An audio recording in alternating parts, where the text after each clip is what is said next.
Last week, some of you noticed this. I noticed this when I went back and watched the first couple minutes of the sermon.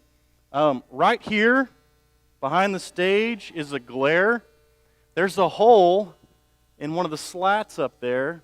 At one point during the sermon, it was behind my head, and I looked a little saintly, I'm not going to lie. At other points, it was not in so flattering places across my face and chest and other places. So anyways, if it looks like I'm dodging the light, yes, it's because that hole up there is irritating me. So we'll try to stay on point here. This may be the first time ever I hide behind the pulpit. Many of you know that I love movies. I've seen a lot of movies. I don't see so many movies anymore simply because the only thing we ever watch at my home anymore is Barbie or Pixar or Disney. So, you know, I will tell you this. One of the things that I appreciate about having played sports early on in my life is I learned to just tune things out. And so my wife can sing every single song to every movie that we own as far as Disney and Barbie and whatever else, and I truly go into zone out mode.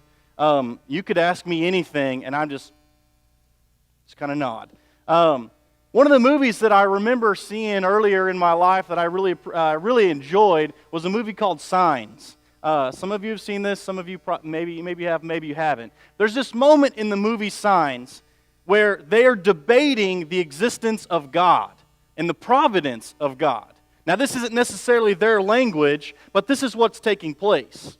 And the younger brother, Merrill, turns to his older brother, Graham, and he says, there was this one time where I was at a party, and I was about to kiss this girl when it dawned on me that I had gum in my mouth, and I needed to spit this out. So he turns over to spit the gum out into a paper cup, and as soon as he turns back around, the girl that he was going to kiss threw up on herself. And he said, and that's when I knew there was a God. Because I know if I had not had gum, she'd have thrown up on me. And that was his explanation of chalking this up to God's providence. Because in that one moment, it taught him what it was. But it's interesting, isn't it, how often we chalk certain things up to God. And we say, well, this is what God did, and this is what He didn't do. And I will tell you, I think our language sometimes betrays us as far as a witness to the world. Because there are certain things that we chalk up to God. But depending upon what we say God did and what we say God didn't do, we can paint a pretty brutal picture of God. Somebody's got a phone call. But you look at that and you start to recognize the things that God does or doesn't do. Like, you have a family member who has been cured of cancer. I have several who haven't. Or you have a family member or a friend who has survived a wreck, a horrific wreck. And I've got a close friend that didn't. Or in the midst of all sorts of tragedy, we were saved. Or we had friends saved during the tornadoes that took place down in Moore. But we know some other folks who didn't. And we start to chalk up specific things and we say, well, God was with us here and He helped us out and He protected us. Really? What does that say about what He didn't do for those other people? What kind of God is painted then? And I'm not sure we know what to do with that. Because we want to believe that God is at work in our life, and we want to believe that God is doing great things for us, and that He is loving His people. But I would say God is not necessarily the micromanaging God that we think He is sometimes. I would say that we might need to work through a redefinition of what God's providence actually means in our life. Because to say that God saved my whoever from this tragic accident, event, or disease because we prayed for it,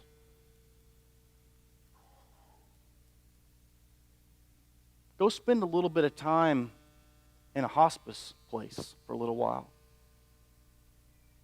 See how many fervent and earnest prayers you see then. And see how many bedrooms you walk past, but that person's not going to go home. That person's not going to get better. My sister-in-law, my brother's wife, she used to work in the NICU, working with the babies.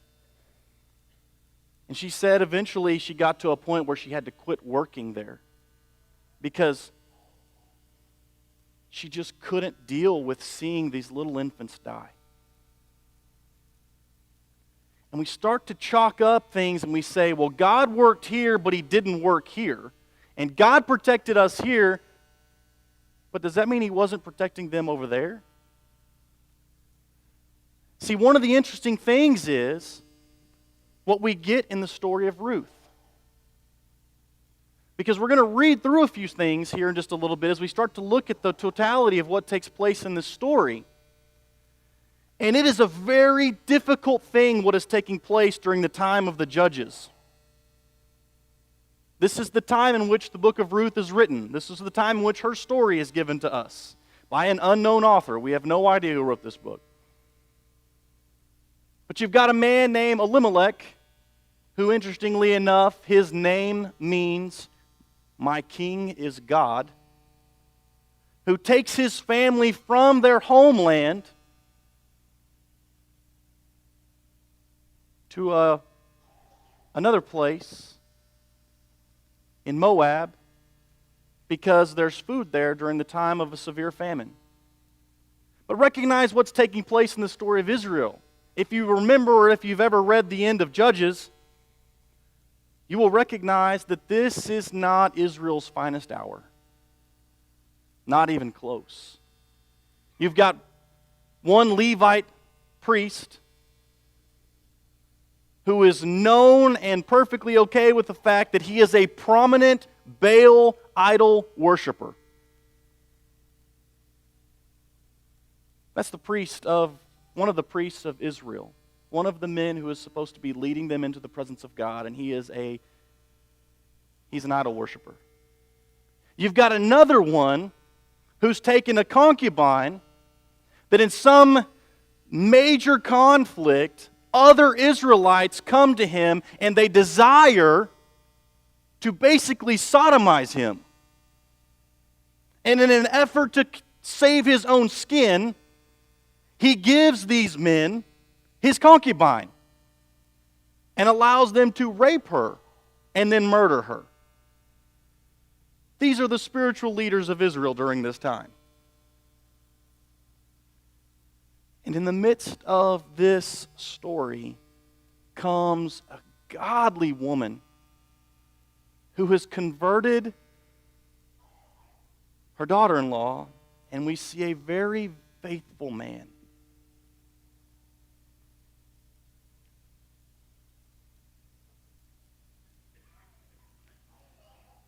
Elimelech dies.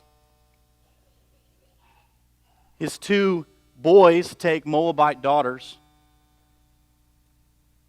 His two boys take Moabite women for their wives, and yet 10 years pass, and those two boys die, and she's left, and she tells Naomi, she tells her two daughters-in-law, she says, go back to your own families, go back to your own gods. You've dealt so kindly with me, you've loved me, go ahead and go back home. I can't give you any more sons to be your husbands.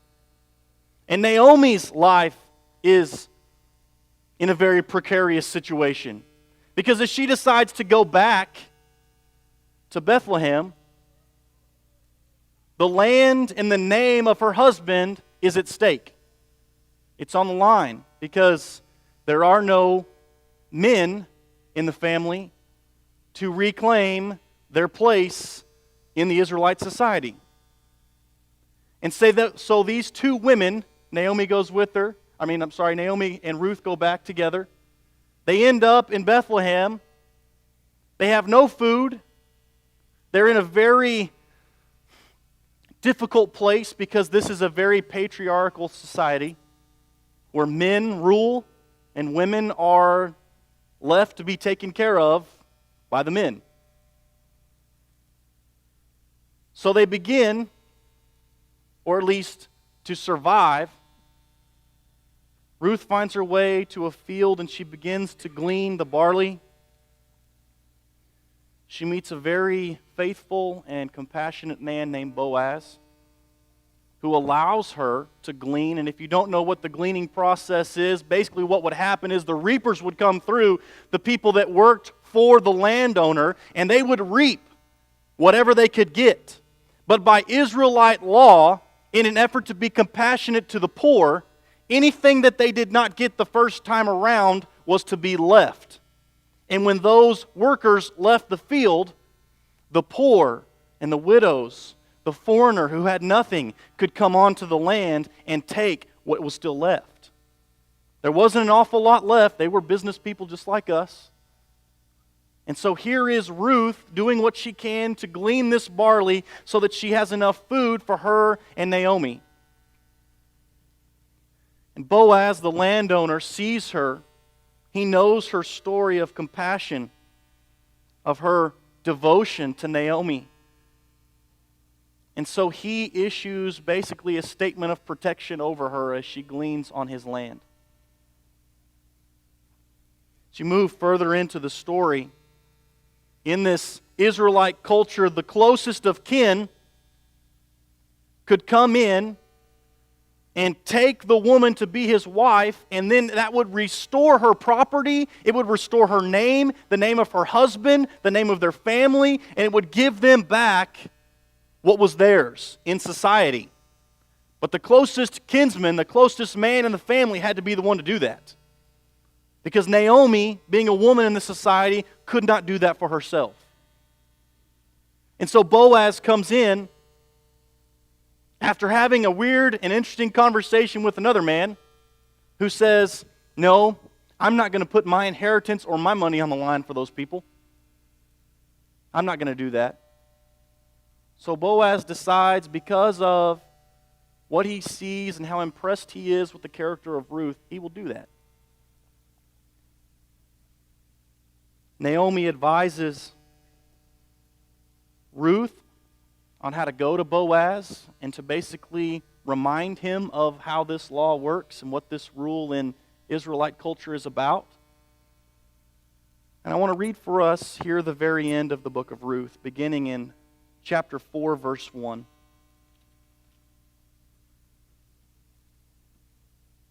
I want you to see a few things about God's divine providence at work here. No sooner had Boaz gone up to the gate and sat down there than the next of kin of whom Boaz had spoken came passing by. So Boaz said, "Come over, friend, sit down here." And he went over and sat down. Then Boaz took 10 of the elders of the city and said, "Sit down here." So they sat down. He then said to the next of kin, "Naomi, who has come back from the country of Moab, is selling the parcel of land that belonged to our kinsman Elimelech. So I thought I would tell you of it and say, buy it in the presence of those sitting here and in the presence of the elders of my people. If you will redeem it, redeem it. But if you will not, tell me so that I may know, for there is no one prior to you to redeem it, and I come after you." So he said, "I will redeem it." Then Boaz said, "The day you acquire the field from the hand of Naomi, you are also acquiring Ruth the Moabite, the widow of a dead man, to maintain the dead man's name on his inheritance." At this, the next of kin said, "I cannot redeem it for myself without damaging my own inheritance. Take my right of redemption for yourself, for I cannot redeem it." Now, this was the custom in former times in Israel concerning redeeming and exchanging. To confirm a transaction, the one took off a sandal and gave it to the other. This was a manner of attesting in Israel. So when the next of kin said to Boaz, "Acquire it for yourself," he took off his sandal. Then Boaz said to the elders and all the people, "Today you are witnesses that I have acquired from the hand of Naomi all that belonged to Elimelech and all that belonged to Chilion and Mahlon.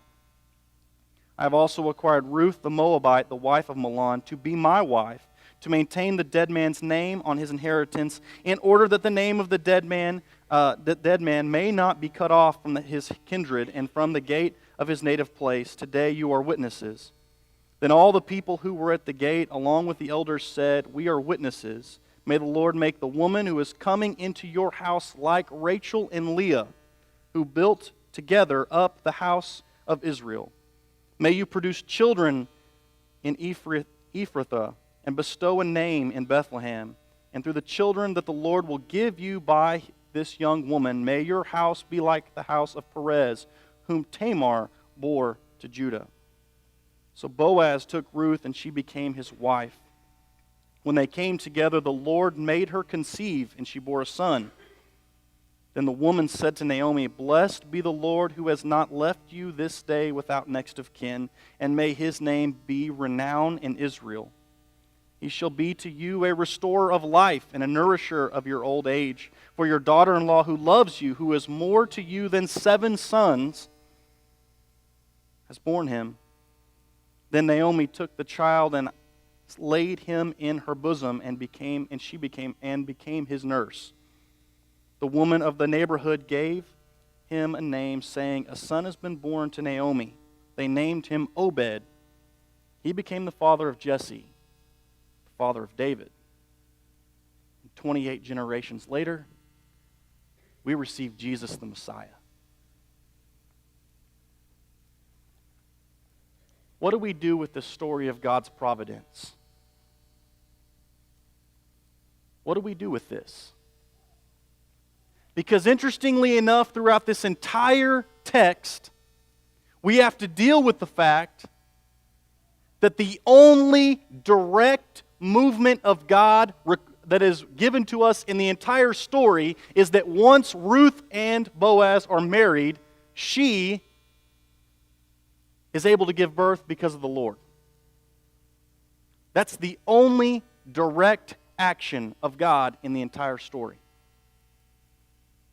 You've got all these stories that we've been working through with Adam, with Abraham, with Moses, Joshua, where there is direct conversation between God and his leader, or God and the leader of the peoples. Then you get to Joseph, and there is not a single moment in the entire story where God directly speaks with Joseph. In this story here, God never directly speaks to Ruth. And interestingly enough, and we'll get to this later on in the story, if you've ever read the book of Esther, there's one word in the book of Esther that is completely missing. It's the word God. Nowhere in the entire book of Esther is God even mentioned.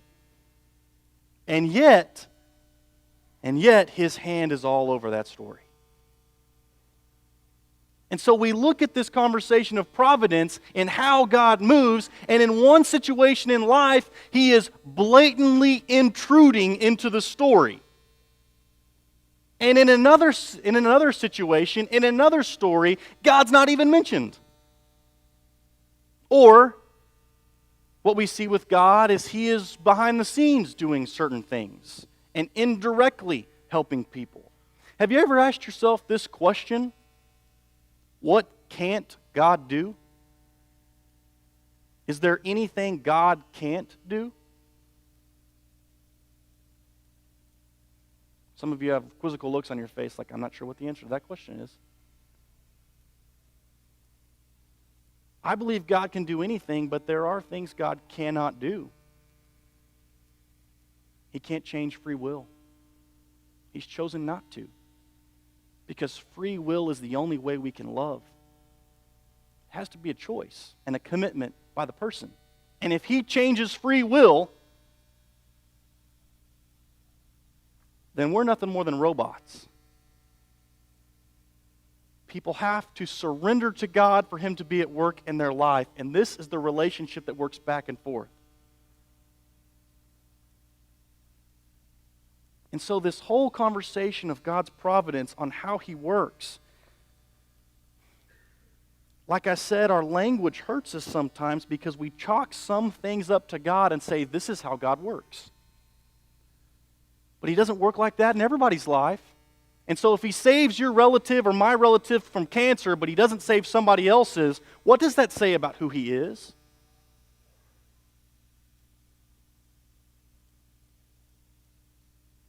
Or if a massive tornado hits more, and some people live and some people don't, what does that say about who God is?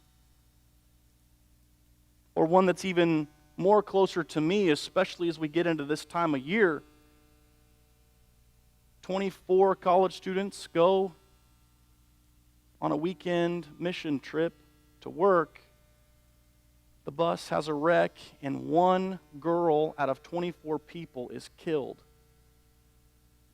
She's one of my former kids. 1 in 24.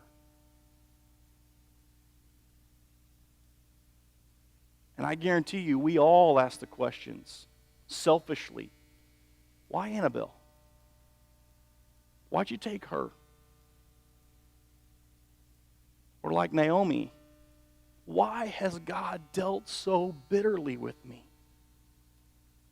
Why has God been so harsh with me? And one of the things you never see in the book of Ruth is you never see the author step up and say, that's right, Naomi, God did that. God took your sons from you. God took your husband from you. And all in a movement to bring about Jesus. I have to be honest, the mother in her at that time would probably have said, you can keep Jesus, I want my boys back. You know? You can keep Jesus, I'd rather have my son, I'd rather have my husband. So how do we deal with the providence of God? And the truth of the matter is, to be brutally honest with you, to be honest with ourselves, we just don't know.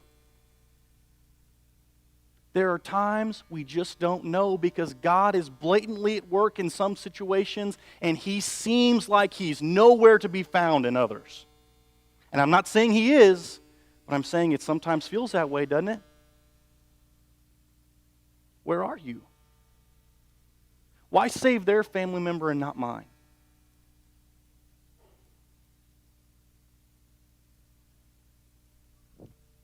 I think the beauty in the story is found in the free will of Ruth and in the free will of Boaz.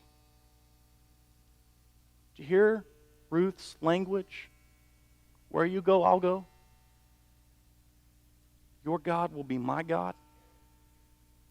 In the midst of her suffering, in the midst of blaming God for taking her family, Ruth says, that harsh and bitter God that's dealt so difficult with you, your God will be my God. And here is this reaffirmation of worship to God. And oh, by the way, I will serve you, I will take care of you. It's Naomi who sends Ruth to the house of Boaz. And Ruth goes because she loves Naomi. And throughout this whole process, here is a faithful man who could have easily taken advantage of this young woman, Ruth, and this older lady, Naomi. And Boaz goes about things in the right way to the closest of kin, and he says, hey, will you take care of her? Will you redeem her family? Will you make sure they get their inheritance back? And this guy's like, I'm not putting my inheritance on the line. And Boaz says, okay, I will. And a devout Israelite man takes a Moabite woman to be his wife and redeems the entire family's inheritance, name, and land.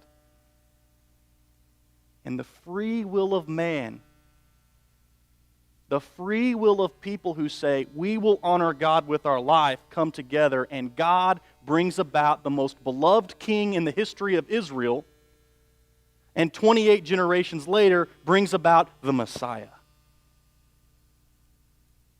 And so, what is God doing and what is God not doing? Where does free will fit in and where does God's providence fit in? And the answer is yes. Yes. But the one thing that we can't walk away from, and I think this is probably the story for most of us, this is probably the conversation and the challenge for most of us, is this. I think a lot of times we're taking a step back and we're waiting on God to somehow micromanage His way through our situations in life, when what really needs to be happening is we need to be surrendering to God and His reign and doing what He's called us to do and just live obediently. I think that's the biggest issue sometimes. I mean, we want God to come in and we want God to fix things and we want God to do certain things in our life and to give us healing. And I'm not saying those are bad prayers. I think those are fine prayers. But I would also tell you this, if He doesn't come in and fix it, what happens then? Is He still a good God? Is He still worthy of our worship?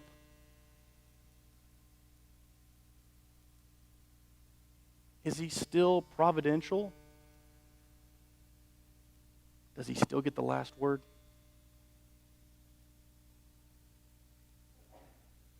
And so here's this difficult situation for us to have to work through.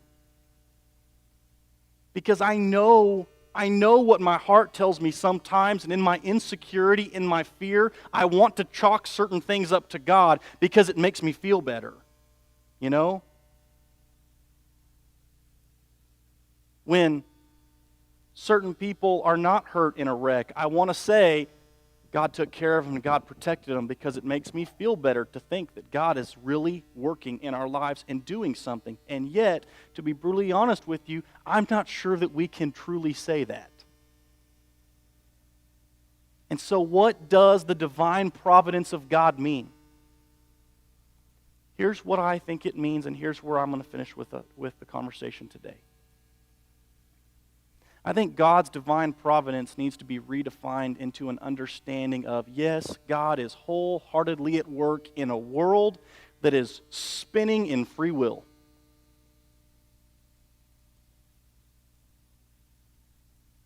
And He gets the last word. Regardless of what happens in our world today, He gets the last word. And He is big enough, and He is good enough, and He is faithful enough, and He is caring enough to, in the midst of us getting to choose what we want to do with our life and how we're going to live, He's going to bring about freedom. And He's going to bring about healing.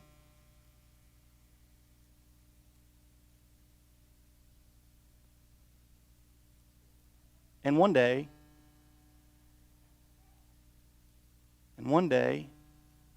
He will truly get the final word.